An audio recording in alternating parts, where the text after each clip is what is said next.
boa tarde. Hoje no Panorama nós vamos falar sobre a violência no Rio de Janeiro. 3 dias após a saída das tropas das Forças Armadas da Rocinha, novas trocas de tiros voltaram a acontecer. Segundo as polícias e as Forças Armadas, mais da metade das comunidades da capital estão sob domínio do crime.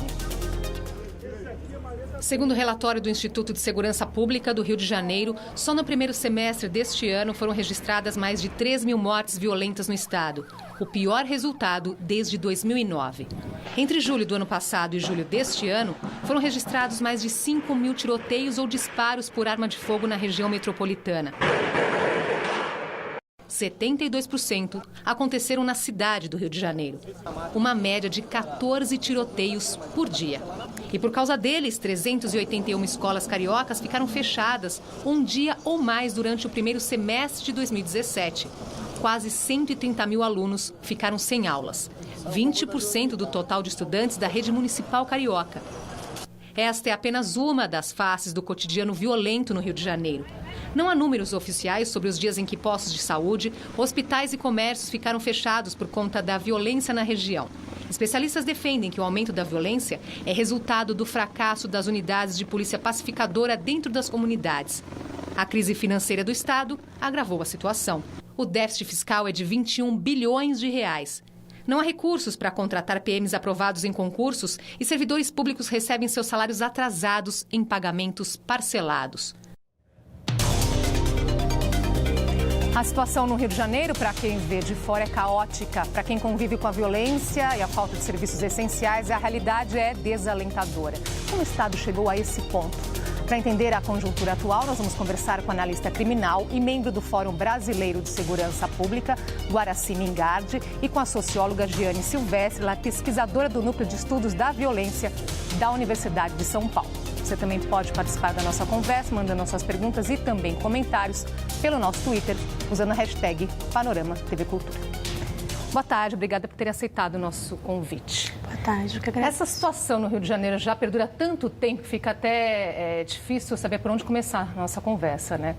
Agora, uma das últimas entrevistas aí do Raul Jungmann, nosso ministro da Defesa, ele afirma que o Rio de Janeiro teve falência múltipla dos órgãos, quer dizer, das instituições de governança, falência fiscal, de segurança, sem falar na crise econômica, né? Fica difícil saber o que fica de fora desse pacote, né?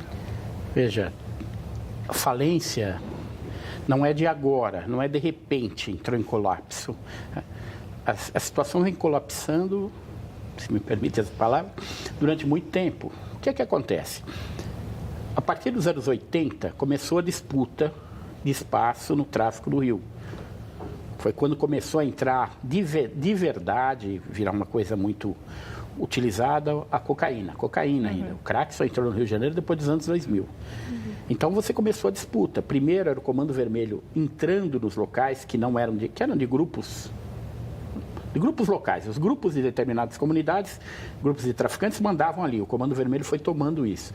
Depois apareceram as outras organizações.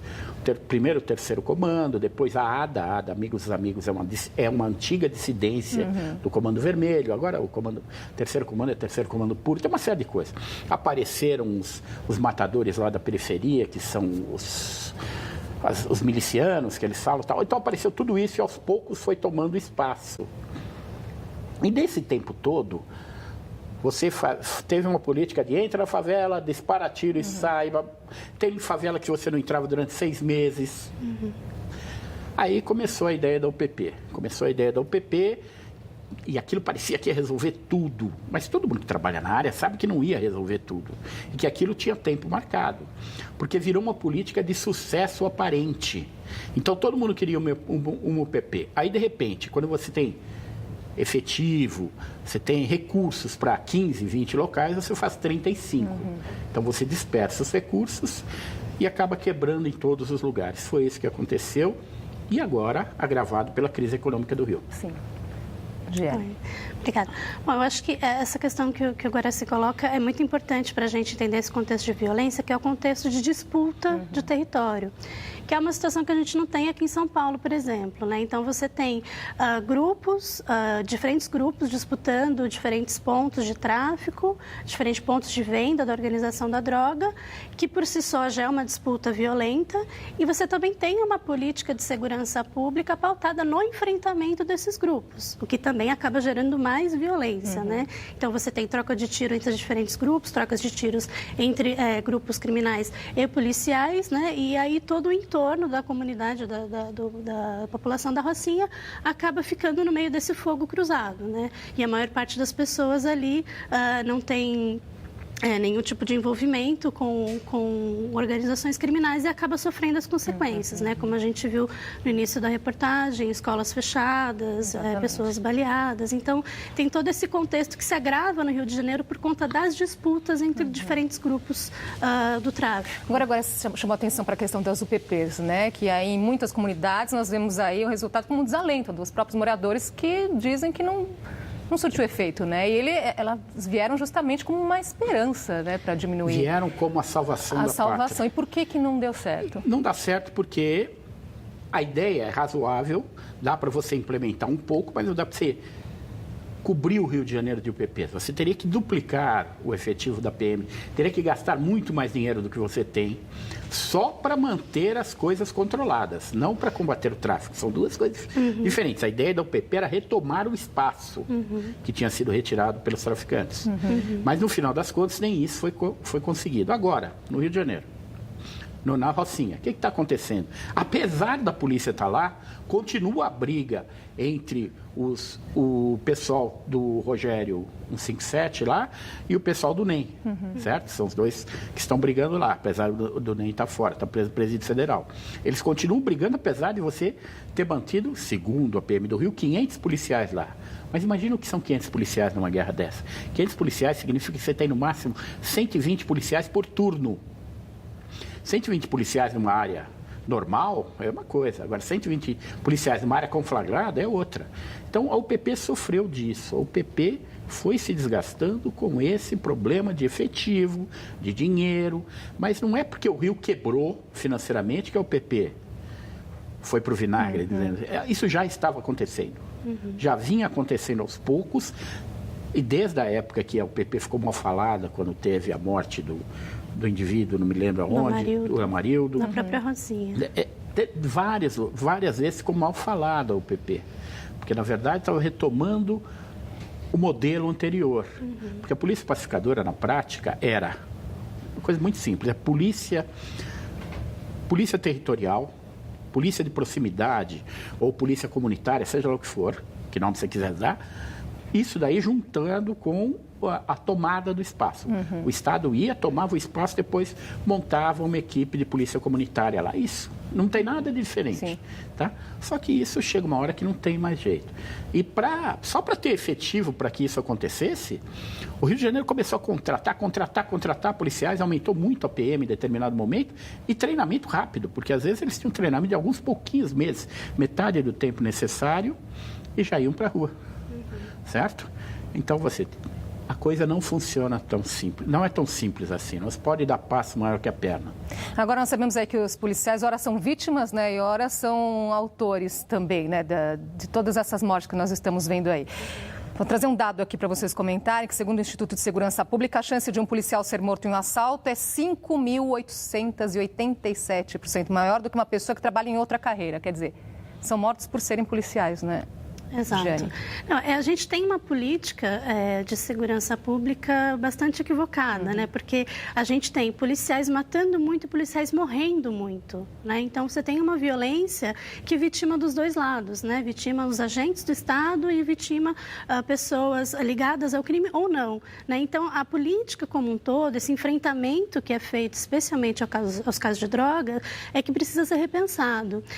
E complementando um pouco do que o Guaraci colocou colocou sobre as UPPs anteriormente, acho que é preciso lembrar que o projeto da UPP em si, ele deveria ter tido também um aparato maior, não só de retomada de território e não apenas de instalação de policiais nesses territórios, né?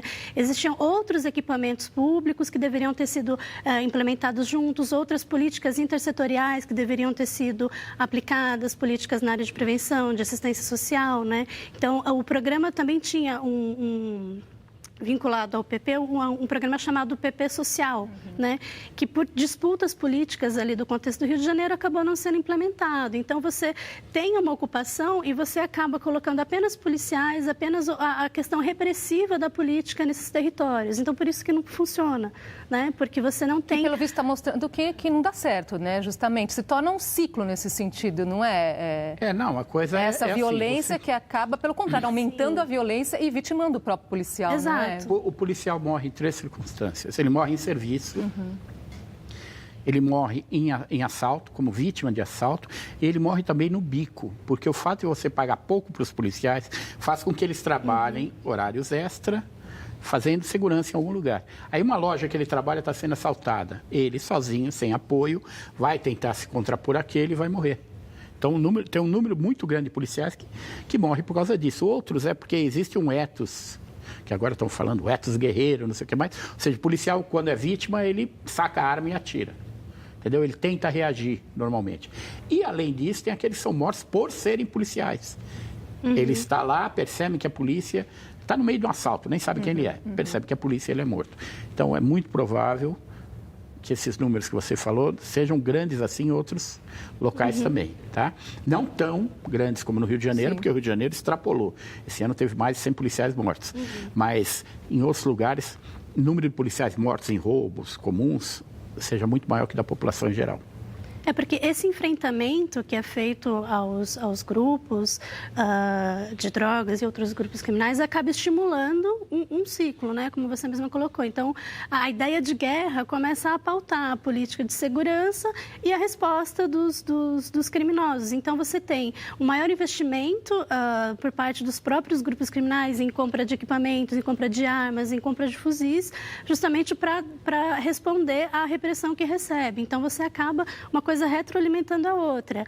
E o número de policiais mortos é o reflexo disso. E justamente quando a última situação que a Guaraci colocou, quando o policial morre por ser policial, é justamente isso, é essa ideia de combate ao inimigo. Não necessariamente ele estava evitando um assalto, mas ele morre porque ele é descoberto como um policial, né? E aí ele é o símbolo que tem que ser exterminado. Agora, há quanto tempo, né, vocês especialistas no assunto, Guaraci, há quanto tempo você acompanha essa situação aí, apontando que dessa forma não dá certo, é preciso mudar essa política aí Como mostra minha barba branca... Pois é. Eu estou há muito tempo nisso. Eu estudo a questão de crime e polícia há 30 e poucos anos. E nesse tempo eu já passei pela Polícia Civil aqui, Ministério da Justiça, Ministério Público, vários lugares trabalhando. E meu mestrado e doutorado foi nisso. Então eu tenho muita experiência nisso. E o que acontece nesse caso específico das UPPs e tudo mais... foi alertado por vários especialistas, tá? Muita gente disse, olha... Falta de alerta não foi. Não foi. Então. Muitos falaram, olha, vai até aqui, isso vai até a página 2. Não é uma política que vai completar tudo. No momento que aquilo parecia, era como se fosse Tropa de Elite 3, aquilo lá, todo mundo aplaudindo, só faltava tocar o hino nacional atrás de algumas do noticiário, muito de gente falou isso, aquilo não é uma política que dá para você expandir muito, aquilo não é uma política salvadora, aquilo é uma parte da política de segurança pública. Tem essas questões que ela bem mencionou, que são as questões... Aquela é uma parte. Tem alguma outra parte, então, onde não houve investimento? Então, nessa parte que ela falou, que é da trazer a população para você com um atendimento diferente, levar um auxílio para aquela população ali, não só polícia, isso faltou completamente. E na parte policial, o que faltou foi chegar, investigação, é um trabalho para você fazer em cima do tráfico, do grande, do médio, certo? Vou dar um exemplo que não tem nada a ver com o Rio, tá? Aqui de São Paulo, por exemplo, a maior parte dos traficantes presos é aquele vendedor de 20, 30 pedrinhas por dia. É o Noia, usuário de crack, que é preso num flagrante qualquer. Porque as investigações, você tem alguns grupos, o DENAR, que faz esse tipo de investigação, tal, mas a polícia como um todo está desaparelhada para investigar o tráfico no outro nível. Então, aqui, no Rio de Janeiro, como aqui, você acaba mandando para a cadeia o criminoso de baixo escalão. Não só o traficante, como o ladrãozinho também. Não chega nem no topo, nem no médio. Assim, no médio você chega. Por exemplo, aqui em São Paulo, o DENAR prendeu vários traficantes de alto escalão, mas um distrito policial, aqui, como no Rio de Janeiro, como no maior parte do Brasil, ele está desaparelhado para isso. O distrito policial lá da área. A Polícia Civil, nos últimos tempos, tem sido enxugada pelos governos. Os governos acabaram com a Polícia Civil, ela está diminuindo no Brasil inteiro. E então você não tem a polícia da área, aquela que conhece seus pequenos criminosos, os grandes, os que ficam ali. Então essa investigação não acontece mais. Sim. Só os grandes departamentos é que conseguem investigar. Isso acaba com qualquer possibilidade de você desmantelar um grupo desse. Porque simplesmente invadiu o morro e tocar eles. Foi o que aconteceu agora com o Exército, né? Invadiu, uma boa parte fugiu, outros ficaram lá, outros estavam tentando entrar com fuzis enquanto o Exército estava lá. A disputa permanece, porque os dois grupos ainda estão dentro da Rocinha, certo? Um grupo que é aliado com o CV e o outro que é a da ADA, que é deles mesmo lá, que aparentemente em aliança com o PCC daqui. Continuam lá no espaço, vão continuar brigando, por quê? Porque você entrou, expulsou parte deles, outros se esconderam, o Exército sai e a polícia não prendeu ninguém, prendeu alguns poucos. Eu queria aproveitar aqui para chamar a atenção, né, no dia a dia das pessoas dessas comunidades. Nós vimos aí, né, quantas crianças aí, semanas, né, sem aulas, e aí a lição que fica aí é uma lição de sobrevivência, né? Dentro de casa e nas escolas, Giane. Exato. Eu acho que... Quer dizer, não há lugar seguro, né, para elas. Pois é, e não há lugar seguro. Por quê? Né? Porque a gente está investindo no modelo de se fazer a segurança pública e o controle do tráfico que é fracassado. Né? Eu acho que a gente precisa repensar o pano de fundo que está por trás dessa violência no Rio de Janeiro, que é a questão do comércio das drogas. Né? Por que o comércio das drogas está aí há 20 anos sendo enfrentado de forma violenta pelo Estado, pela polícia e não acaba? Não acaba porque existe uma demanda, né? Então, você está tentando, investindo em sufocar um comércio que tem uma alta demanda, né? Então, é preciso repensar essa violência que é empreendida nesse enfrentamento que se faz ao tráfico e por que não aproveitar o momento para pensar uma nova política de drogas para o país, né? Existem vários países, os Estados Unidos, Uruguai, Portugal, que estão repensando o modelo de enfrentamento, de controle das drogas, que vem surtindo efeito, inclusive, na diminuição do consumo. Né? Recentemente, o Colorado, os Estados Unidos, uma agência federal dos Estados Unidos fez uma pesquisa sobre o consumo no Colorado pós-regulação da maconha, e o que foi descoberto foi que os jovens têm diminuído o consumo após a regulação. Né? Então, é preciso desmistificar também a ideia que uma regulação ou uma liberalização das drogas vai causar um consumo exacerbado, porque esse consumo já existe, né? Aí, a partir do momento que você consegue ter políticas que regulem o comércio, você pode investir em campanhas de prevenção, em campanhas de conscientização, como é feito, por exemplo, com outras drogas no Brasil, né? O cigarro é uma droga super nociva, né? E a venda é regulada, o Estado consegue fazer campanhas de conscientização sobre a questão da saúde pública que envolve o cigarro, e a gente tem uma diminuição progressiva de consumidores de cigarro, por exemplo. Né?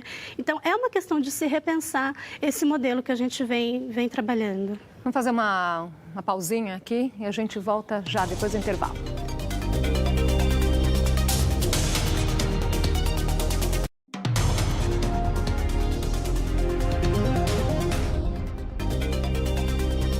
Já estamos de volta com o Panorama. Hoje falamos sobre a situação do Rio de Janeiro, como o Estado chegou a esse ponto. Recebemos o analista e membro do Fórum Brasileiro de Segurança Pública, Guaraci Mingardi, e a socióloga e pesquisadora Giane Silvestre, do Núcleo de Estudos da Violência da Universidade de São Paulo.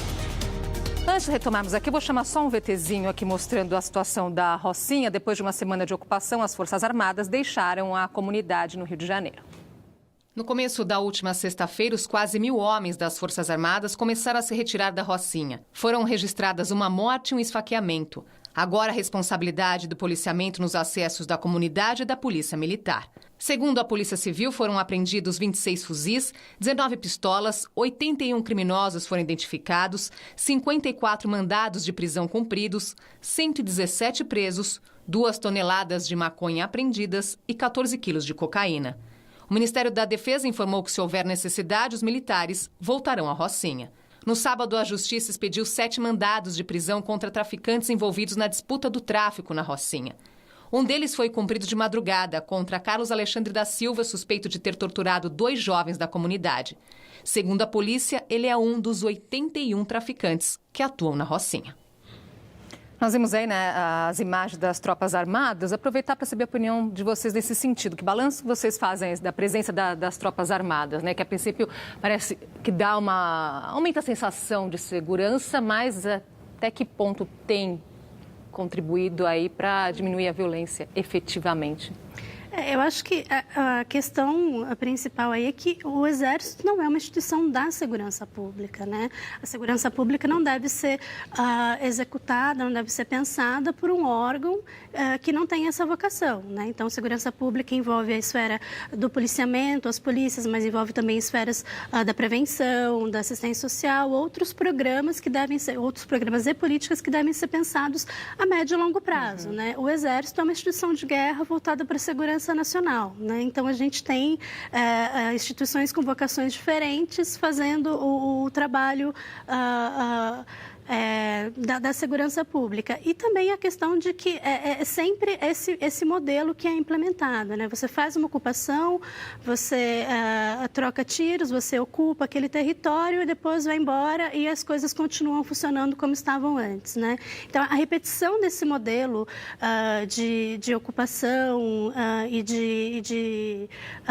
um serviço quase inócuo, né?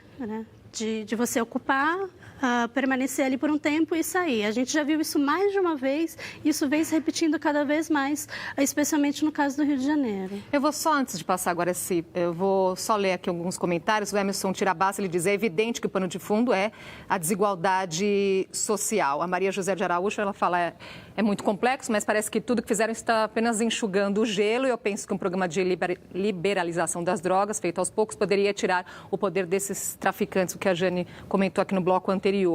E o Antônio Moraes, ele pergunta aqui, será que falta pulso para o nosso ministro para dar um basta nessa situação no Rio de Janeiro? Se a questão fosse pulso, já teria sido resolvida. Não é só, você tem que ter instrumentos para isso. Eu não estou falando nem do ministro da Defesa, porque quem devia estar respondendo para isso é o ministro da Justiça, certo? Apesar de não ter comando sobre as polícias locais, é o ministério que está afeto a isso. Mas pode ter uma divisão meio errônea nesse governo atual. Bom, na questão do Exército lá, quantas vezes o Exército já entrou e saiu? Como ela falou, o Exército já entrou e saiu inúmeras vezes. E desde a primeira vez foi em 94, quando teve, não me lembro se foi em 94, teve o primeiro encontro de meio ambiente lá no Rio, né? 92. Eco 92. Eco 92. Então, em 92 teve a primeira vez isso. Naquela época eu estava estudando a questão do crime organizado no Rio de Janeiro. Tá? E um traficante que eu entrevistei disse que, ele perguntou para mim, você sabe o que é um espanador? O que faz um espanador? Você está num lugar assim, bate espanador, o pó que está ali muda de um lugar para outro. Você não tira ele. Ele falou, o Exército ocupou, foi a primeira vez que o Exército ocupou alguns lugares, ninguém vai resistir. Os traficantes saem daqui e vão para lá. Eles não resistiram ao Exército agora. Estão trocando tiros entre eles e de vez em quando com a polícia. Mas eles não vão sair para o confronto com uma coisa que eles sabem que vão perder. Eles estão lá por dinheiro. Então o Exército entra, eles mudam as atividades durante um tempinho, dessa vez nem tanto, porque mesmo com o Exército lá teve tiroteio, teve essa tortura que alguém foi preso aí, tudo isso aconteceu durante a ocupação do Exército, mas eles não enfrentaram o Exército, eles se escondem, não saem. Sim. É esse o negócio. E de lá para cá, de 92 até para cá, isso aconteceu inúmeras vezes. Inúmeras vezes. O Exército entra, depois sai e tudo volta ao status quo. Por quê? Porque você não resolve o problema de segurança, você não pega quem devia não prende quem devia prender, não fecha as rotas do tráfico, não faz nada disso. O que você faz é para jogar um lembrete, uma coisinha para a opinião pública. Porque esse é o modelo de segurança pública no país. Tem uma crise, aí se inventa uma lei nova, ou então se faz alguma coisa para aparecer na imprensa, depois aquela crise acaba, aquela momentânea, ninguém mais fala nisso.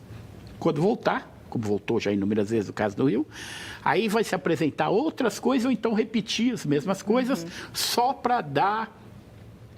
Só para falar, olha, nós fizemos alguma coisa, está dando certo, mas toda vez é isso. E quando eu falo de lei, por exemplo, o pessoal fala, precisa endurecer as leis, e não sei o que mais. O sujeito tem que ficar mais tempo preso. O tráfico não era crime hediondo, passou a ser...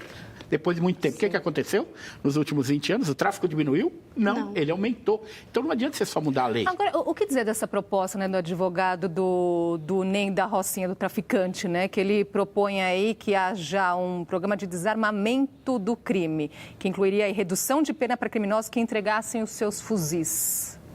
Giane. Olha, é lógico, é sempre problemático, mas assim, toda a política de negociação precisa ser pensada, né? Toda atitude de negociação que vise o final da violência, que vise, enfim, deve ser repensada. Mas eu acredito que mais importante do que isso, acho que seria repensar mesmo a questão da proibição das drogas e do enfrentamento como se faz ao tráfico, né? Porque como o Guaraci estava colocando, hoje a gente está ouvindo dois nomes, né? NEM e o Rogério 157. Mas, se a gente voltar 10 anos atrás, eram outros nomes. 20 anos atrás, eram outros nomes. E daqui 10 anos serão outros nomes, né? Porque mudam-se as pessoas, mas o comércio continua, né? Justamente porque, como eu disse, existe a demanda, uma relação capitalista de necessidade e venda. Então, o modelo em si precisa ser repensado. Nós estamos chegando ao final, infelizmente voou hoje o tempo. Uma palavrinha final, então, sobre toda essa situação. Se há espaço aí para novas políticas? Não, do meu ponto de vista, você tem que trabalhar, se vai trabalhar a repressão, tem que trabalhar de forma séria, nada assim só para inglês ver, tem que trabalhar mesmo e trabalhar a repressão, no caso desses, de grandes organizações criminosas, tem que trabalhar com inteligência, mas também com investigação. Então, nós temos que reaparelhar determinados instrumentos que a polícia tinha de investigação que acabaram. A investigação morreu no país. Então, isso tem que voltar quando formos trabalhar na repressão. Mas tem esse outro lado também. A prevenção tem que ser pensada desde já, para poder começar. Eu também acredito nessa linha. Eu acho que a política de segurança pública não pode ser apenas repressiva, né? Ela tem que envolver outras esferas ligadas à prevenção, ligadas ao investimento nas atividades de investigação e não só nas atividades rotineiras de patrulhamento nas ruas, que, enfim, a gente vai continuar enxugando gelo, prendendo pequenos traficantes, lotando as prisões do país e não surtindo nenhum efeito nas grandes cadeias do tráfico. Obrigada pela presença aqui hoje. Até uma próxima. Com certeza vai ter outra oportunidade aí para falarmos mais sobre esse assunto. E amanhã nós vamos falar sobre um assunto que tem um pouquinho a ver com o que vocês comentaram, mas é sobre os possíveis usos da maconha, mas para uso medicinal e de pesquisas. Nós esperamos você, então, amanhã. Uma ótima tarde. Obrigada pela companhia.